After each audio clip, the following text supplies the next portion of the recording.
Here are the top posts from Ask Reddit on the 13th of February 2020. Hamster noir. Waiters, what Valentine Day disasters have you witnessed? The Holy Nun. I saw a couple have a full-blown argument in the middle of the restaurant. The woman stood up, took her ring off, threw it at him and walked out. The man continued his meal, had dessert and then paid the bill, left a pretty big tip for the inconvenience and left. LaCroix is bad. It wasn't disastrous for the couple as much as it was the restaurant. I used to work at a small southeastern franchise restaurant. It wasn't anything you could mistake for upscale. We had someone call in and ask if we could fry the ring he was planning to propose within a hush puppy. Extremely weird request, but we said sure. They come in to eat with their families. She gets her order of hush puppies, doesn't choke on the ring and seems excited enough. Stayed at the table for about 2 hours total and chatted. They dined and dashed. Edit. Had no idea there would be a ton of confusion over what a hush puppy was. In America, or at least the South, a hush puppy is a fried ball of cornmeal. I promise it tastes better than what it sounds like. Also, for all those asking, it was a place called the Shrimp Basket. It's a pretty small franchise. Sorry to break the hearts of all those that were guessing Waffle House or Captain D's. Jimmy John. Two failed marriage proposals on the same Valentine's Day. The first one simply said no, I can't do this, and walked out. The second one stared like a deer frozen in the headlights for an excruciating 30 seconds. Before muttering, let's talk about this later. They stayed for the rest of their 6-course V-Day special dinner, eating and making painful small talk.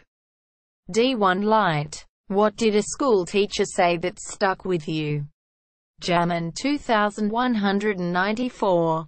There's no benefit to being right if you can't make people listen to the answer.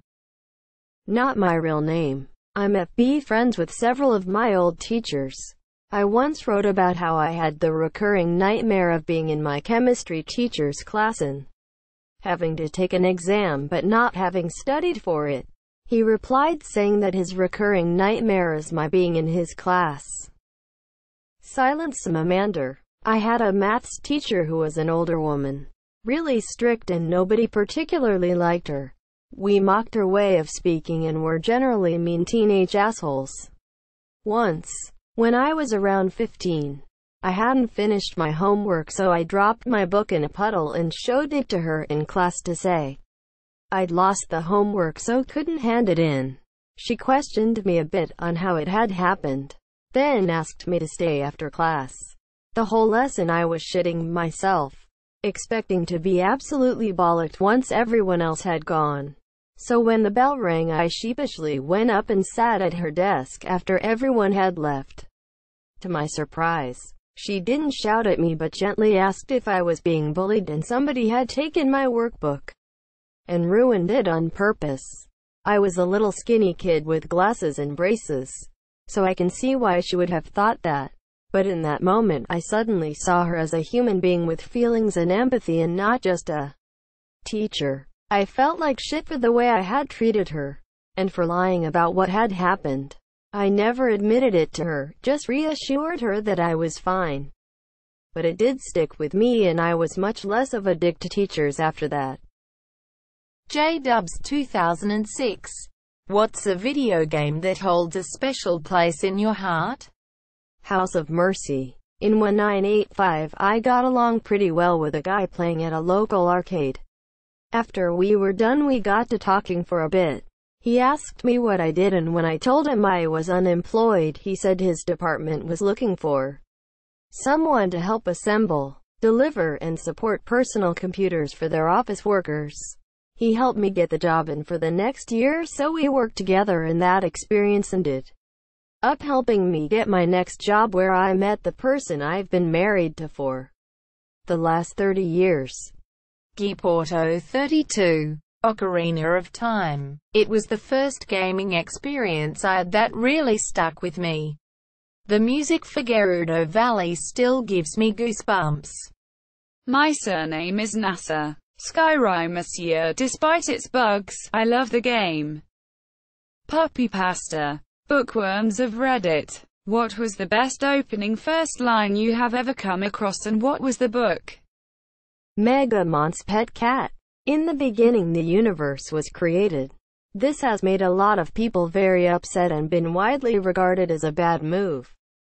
A fucking polar bear. Ludwig Boltzmann, who spent much of his life studying statistical mechanics, died in 1906.